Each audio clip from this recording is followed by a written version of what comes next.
हाय लोगोफोर, खुलुमबाय। गिबियावनो काति फोरबोनि नोंथांमोनखौ बयखौबो आंनि गोसो गोरबोनिफ्राय खुलुमनाय बावहरनाय थाबाय। आङो दिनै फार्स्ट ब्लग लाबोदों काति फोरबोनि। दा न'नि लांगोनायाव माने थालिर बिफां गायो बयबो।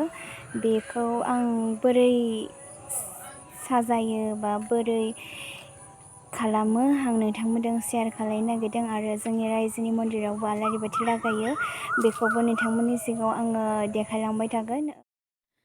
सिगाङाव आङो लाइजौ आरो गय फाथै आरो माइरं गाज्रि आं बेफोरखौ होग्रोनानै लाग्रोबाय सिगाङाव।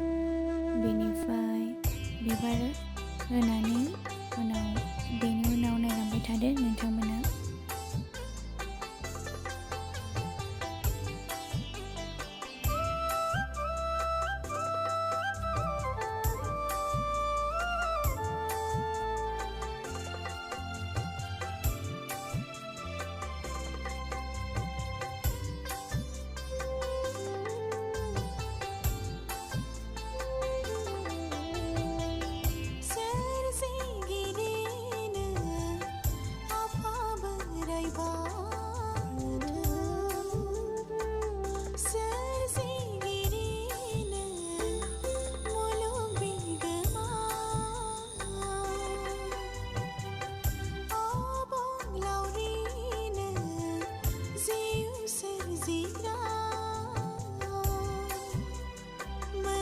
बेखिनियानो आरो न'नि साजायनाया। ओमफ्राय दा आरो जोंना मन्दिराव आलारि लागायो नालाय, बे मन्दिरावहाय जोंनि रायजोनियाव थांनो नागिरदों। दा बेखौनो नोंथांमोननो दिन्थिलांनोसै।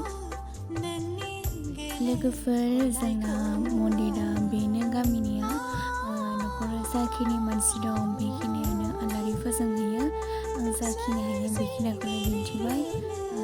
नोंथांमोना आंनि भिडिअखौ मोजां मोनदोंब्ला अननानै जाय साबस्क्राइब खालामाखै अननानै साबस्क्राइब खालामदो आरो लाइक एन्ड शेयार खालामनानै होदो। आंनि भिडिअआ बेखिनियानोसै।